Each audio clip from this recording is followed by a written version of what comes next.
Okay, greetings everyone. Welcome to Gerard Black in the Philippines with the truth and a baby. I want to welcome you to my channel, all my subscribers, all my peaches, triggers, lovers, haters, commenters, scallywags, and each and every one of you. I appreciate you and welcome to my channel. Well, as you can see, ain't nothing going on but daddy here, baby. She's crashed out. She likes sitting on the lap here in the swivel chair. I swivel her like this, and I have a rocking chair downstairs. I put it in that she also enjoys. But the thing that she likes most, I think, in my mind, is that I sing to her up here. I play the songs that I can't play because, they won't get monetized. But, I sing to her, and I tell her that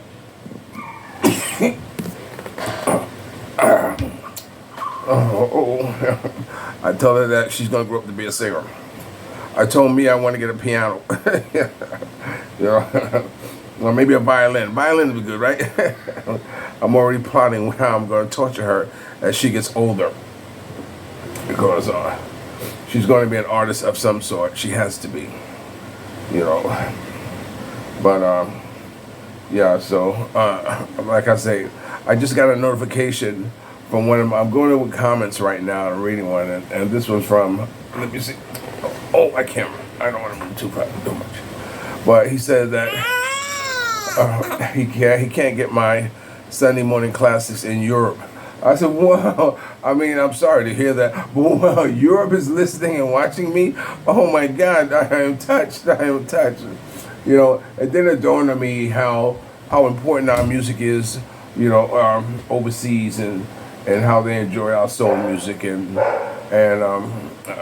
they appreciate it more than they do here in the States, and that's a fact, and so I was like, I'm going to contact YouTube and find out how am I able to play songs that have copyrights on. I know there's a way to do it, because there are a lot of channels that play music, that show the music, and they all can't, I don't know, maybe if I have to pay a fee or something like that for it to be distributed to all the artists that I play, so that as long as I get a little piece of it, not only a piece of it, but it still gets played and not blocked because of copyright infringement.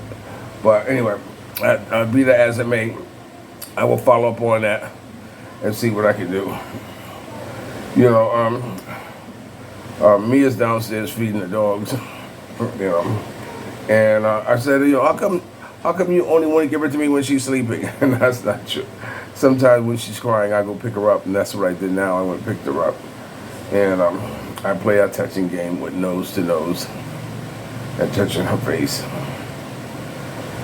But it's such a joy to have a child,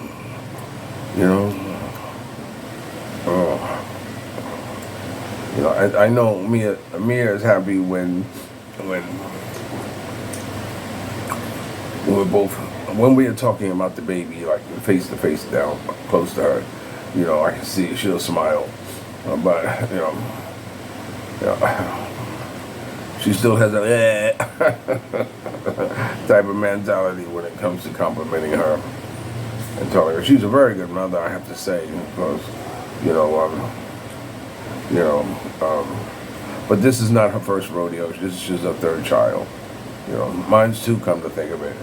But even with the other ones, I didn't have that much interaction with it, because, I was moving in entertainment business, running around trying to get, covering events, high-profile events, and etc. And as a publisher for Bonnie Hilton Sweeney, who was the founder for the pre-Grammy party. So anyway. I bought 4 kilos of chicken heads, and what we do is that we take off the beaks, we boil them, and we mash them up. We mash them up to like a mush, and mix it in with the food, and feed it to them with that, with rice. I don't know why they get rice, but feed it with the food, and it's important for them to have the nutrition, because to me they weren't eating enough. By the time you finish, by the time she goes down the line to feed them, but they're already finished. And I said, no, you're not giving them enough. And Celestina, the young husky, she looks very thin. It's hard to tell with her fur, but I can tell, that they need to eat more. They need to bulk up, especially with Okimi and Ichiban having puppies. So they definitely need to bulk up. So I was hoping Celestine will wake up, but I could wake her up. Don't you wish? No, she's just fine, right here. Okay, so I just want to throw this a little short here. I'll throw some more stuff on the video. But in the meantime, I'm answering your comments now. And thanks for watching Gerard Black in the Philippines with the truth and a baby. Okay? Don't forget to subscribe, ring the bell, share, and like. And hit that like button a few more times. I really appreciate the like buttons that I'm getting. And I'll talk to you later. Peace. Okay, greetings everyone. Welcome to Gerard Black in the Philippines with the truth. I think I just said that on the other video in the opening up. I hope you don't mind my throwing in a little footage of Duchess and I in there. What can I say? I'm very proud of my little daughter. Very happy to have her in the world. Watching her gradually turn into a responsive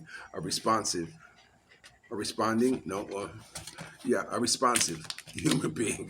So I mean that her eyes can follow you, she can see you now, and what have you. I still have problems trying to decide what color her eyes are going to be, because they kind of look kind of different.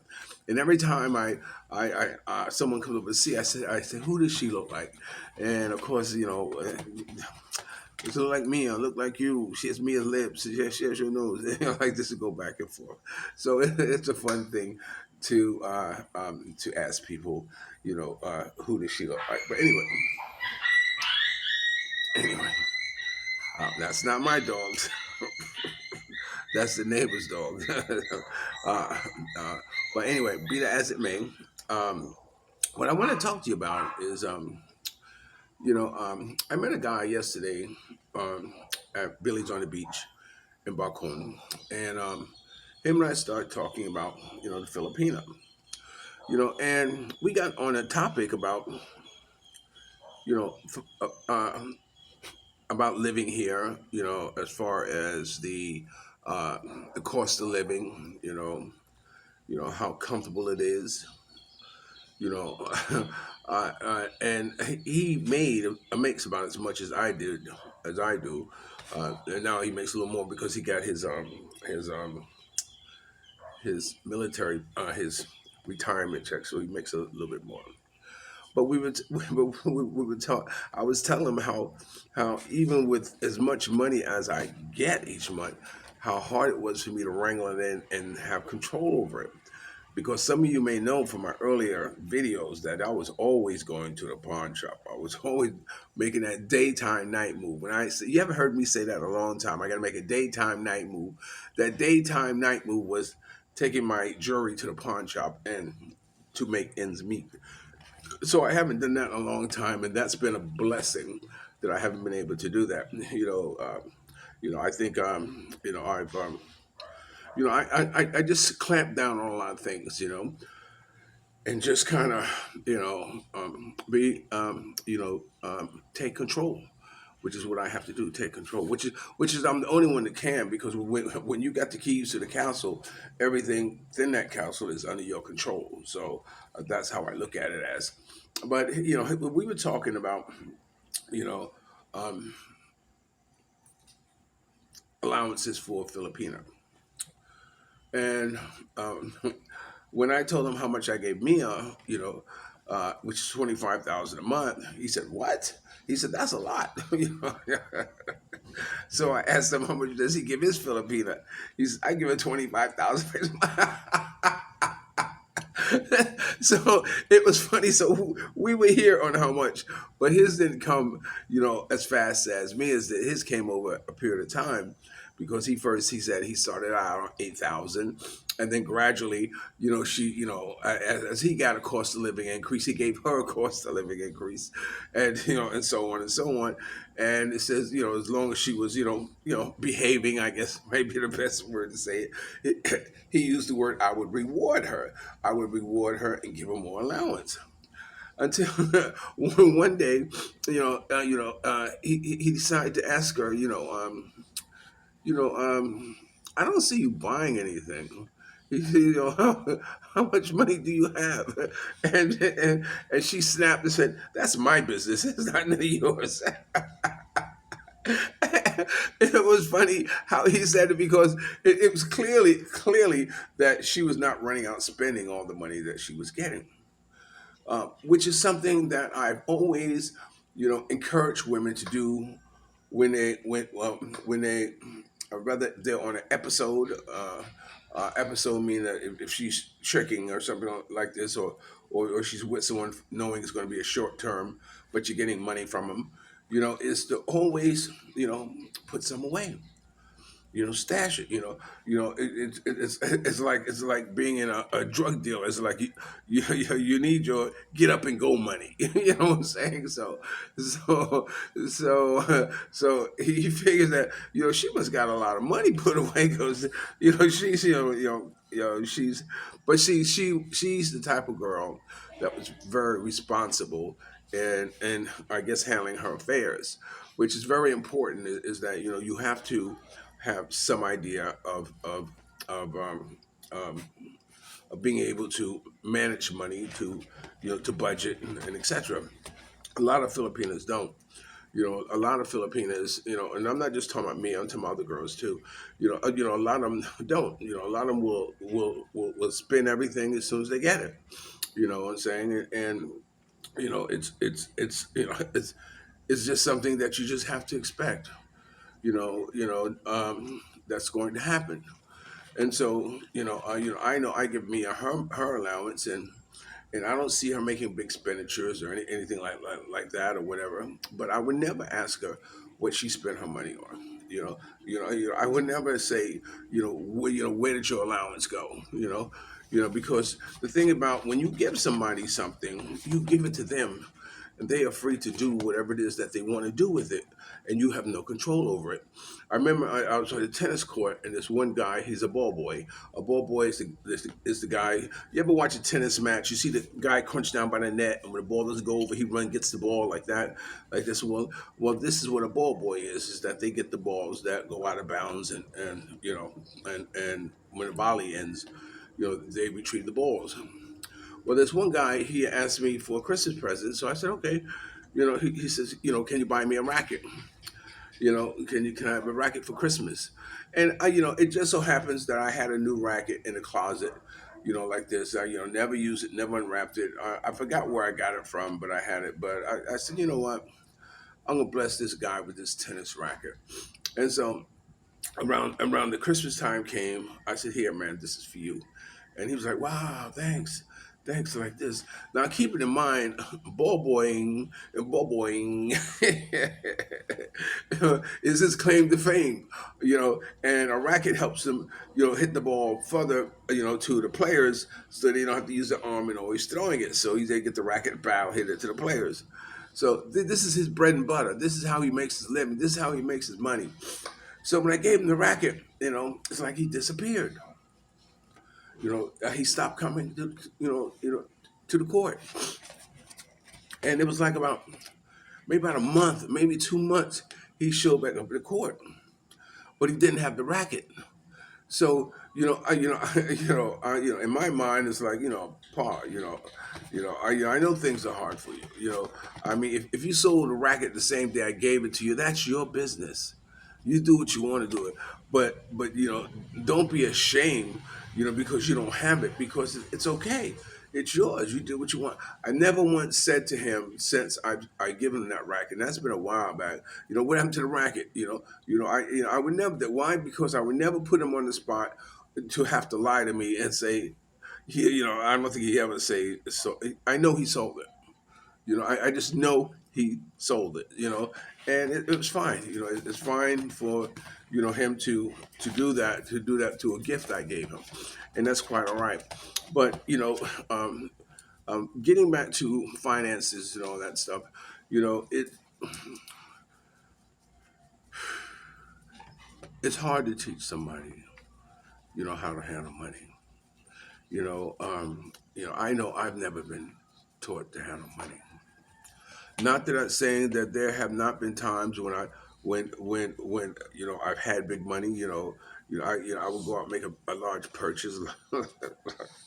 In fact, my jewelry that I wear, that was a gift to me. I bought, and you know. But as far as I bought cars with it, and what have you, with big money, but never thinking about saving money. Up until now, now I think about saving money. There's a lot of there's a lot of expenditures coming up on the horizon for me. I have to buy a new car by June. Yeah, I still want to get my eye surgery done. You know, we have to, buy some things for the house. A new dining room table. Bed. That was just recently built for us. We got to buy a mattress for it. So I know there's things coming up, and then I also want to start putting money away for buying property, buying land, or thinking about buying property, which is something that I want to start doing, for Duchess, you know. But in that same token, there are things that I want to sit down and explain to Mia about the finances, in case something happens to me. She know how to contact, and or how to use ATM card, or that's a scary thought. But she needs to know these things. She needs to know how to keep the castle functioning if I come incapacitated. I've already spoke to my pawn broker, and I told her, look, I said, if she ever brings this item here, make sure you give her the maximum amount of value, because if she's bringing it to you, it just means that I am unable to, so she has to know, but sometimes it's hard to have that conversation with her, without her getting on the defensive, and it's just that's just the way she is, and that's what you know uh, I bought into. That's what I chose. That's who I decided to anchor myself to, and it's I used to say, it's kind of nice having someone who's not computer literate, what I'm saying, who doesn't know how to, to navigate the internet or whatever, and it's I used to say it's refreshing, but then after a while, it has to be, you have to be able to. You have to be able to click on the VA website and find out what you're entitled to. You have to be able to, click on the Social Security website and find out what you as a spouse or need to do, get burial benefits. Say if that happens, you have to know how to do that. You have to have the motivation to do that. You have to be able to know how to, take care of things. Hey, if I'm not here, what I'm saying, my God, you have my daughter now. I want my daughter to grow up completely, surrounded by, not luxuries, but the things that that that that that I would not want her to see without living in the Philippines or being a Filipina. Half anyway. You know what I'm saying? I wouldn't want her to have to, I wouldn't say suffer, but have to go through the indignity of some of the things what Filipinos go to. And I'm not saying, it's like, if Mia wants to help a family, I'm very blessed in my mind, you know, you know, um, I think her family is self-sufficient. Her family, they all work, they all got jobs, they all like this. Yeah, every now and then extra money is always, if there's a such thing as extra money, the additional money is always good to have. But there's never a crisis. always hit me every month or like this, or I want to take the police exam and I need money to for the application fee or something like which I've done before, for someone, and and people never heard from them, whatever, but somehow or another, she has to buckle down and become open minded and and to want to know these things. Often the time I see her sitting and I sat yesterday and I just sat and I just watched her. I come up from the shower. Duchess is sleeping and she's just sitting there on her phone, and I'm staring at her, and I'm staring, and I'm looking at her. I'm looking at her, and I wonder, what would it take to have her interact now with us? You know what I'm saying? That that won't turn out into a misunderstanding or a drug out, banged up, knuckle up fight. No, I'm only kidding. But I was wondering, you know, you know, you know. But anyway, this is Gerard Black in the Philippines with the truth. Remember, dreams are nothing more than plans awaiting action. Never disrespect the ugly. Always pull someone up. And sometimes you're the only one to see your vision. And the best revenge in life is to live good. I'm living good today. Hope you are too. And if you're lucky enough to have a woman like Ollie Woodson, former lead singer of Temptation One song, treat her like a lady. And ladies, if you're lucky enough to have a good man like me, make him feel like a king and never say no. Yesterday, I was interviewed by CityWorks in New York City. I was on their Zoom. They asked me if I would come on and talk to them about the Philippines. It was nice. It was my first Zoom meeting, so I was excited about that. I had a little problem with the glitches and all that stuff, but it was nice. I'm gonna see if I can post it up there where you can kind of see my giving my perspective about being and moving here in the Philippines. Okay, I'll always love you more. I'll talk to you later. Peace.